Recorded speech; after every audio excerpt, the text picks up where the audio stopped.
Go, go, go. Go, go, go. Go, go, go.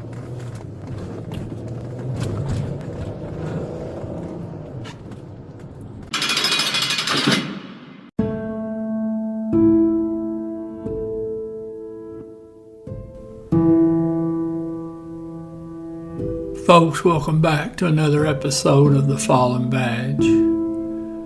Today's episode, we're going to look at the murder of Officer Peter Jerving, Milwaukee Police Department, Wisconsin.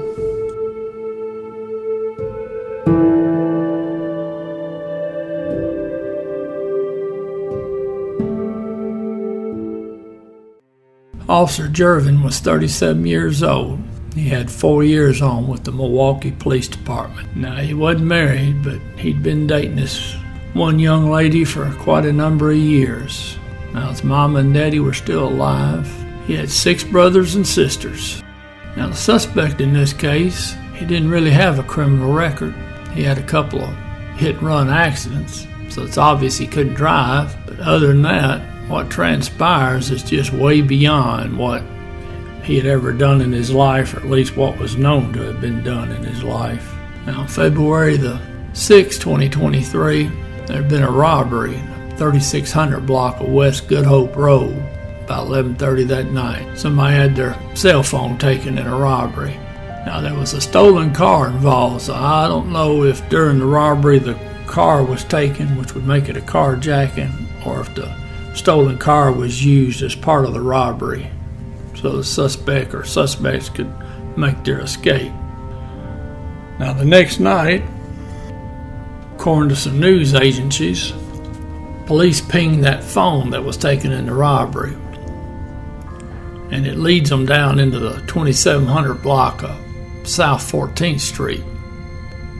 Now, when the officers go down there, it looks like from the body cam footage they came down that there's an alley that runs between 14th Street and 15th Street. It runs there off of Cleveland. They came down that alley and they pulled up right there by 2759 South 14th Street, that apartment building. It's the last building in that complex. It's right there by the dead end, because that alley and the 14th Street, they both dead end into the railroad tracks. Now, Officer Jerving, he gets out, he calls the suspect by name. I don't know how they had his name, so that sounds like to me somebody had provided some information to the police. Now, the suspect's originally standing there on the sidewalk, and it looks like it's the northwest corner of the building, 2759. Now, Officer Jerving, when he calls out to him, he tells him to don't run, we want to talk to you. He tells him that several times. Suspect turns. He starts walking back southbound in front of the building.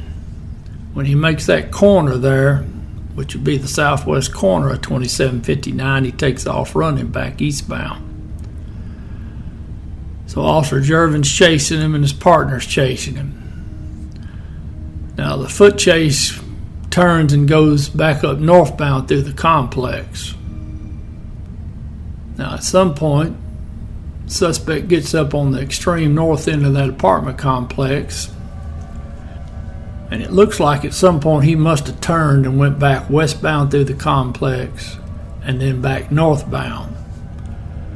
But he runs around that last building on the north side, and he cuts back to his right. He's going to go back eastbound again towards 14th.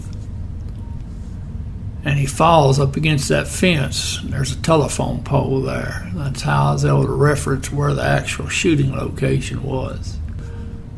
When Officer Jerving's partner grabs him, he's tussling, trying to get him under control. Officer Jerving, he comes around the east side of that last building, and he's running towards his partner and the suspect. He's running westbound towards them.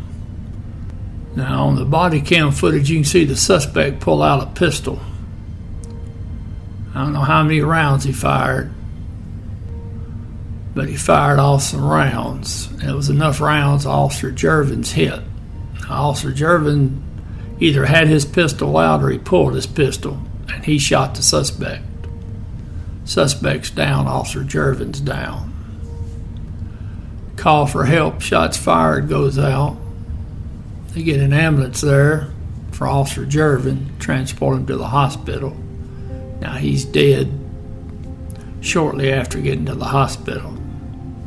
Suspect, he's DOA on the scene. Now it's come out, there's a story that the suspect didn't commit the robbery. I don't know why that would really matter, because the main crime here is not the robbery, it's the fact a human being's life was taken, Officer Jerving. Yes, the suspect died too, but the suspect, his actions brought on his death. Officer Jerving's only crime was to be a police officer trying to make a difference. So if the suspect committed the robbery, he should have just stopped, been arrested, took his charge. Or once he fell down and got grabbed by Officer Jerving's partner, he should have just surrendered. Take your gun charge, take your robbery charge. If you didn't do the robbery, then there won't be no robbery charge. You'll get a gun charge and an evading arrest charge. But instead, he elects to go up to the next level and pull that pistol and take the life of a human being. And for what? I bet you if you asked the suspect's mama, I bet you she'd have said she wished he would have not pulled that gun, not had that gun, not ran from the police, just surrendered. But the suspect's dead because the suspect chose to go that way. And he took the life of a good man that was trying to make a difference. A positive contribution to Milwaukee. Mayor of Milwaukee, Mayor Johnson, he absolutely blasted the public. And he laid the blame at their feet, rightly so.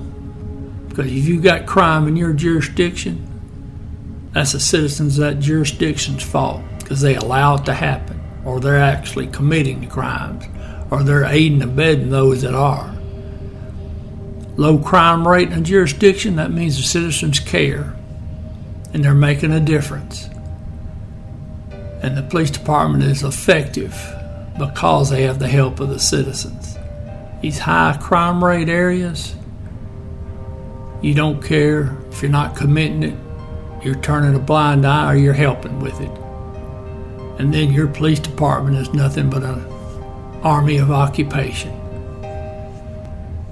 All the finger pointing, and you need to turn around and point that finger at yourself.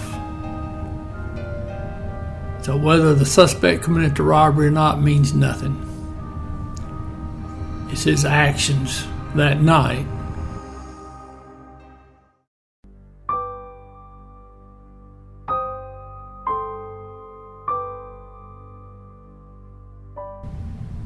Officer Peter E.C. Jerving. End of watch, February 7th, 2023.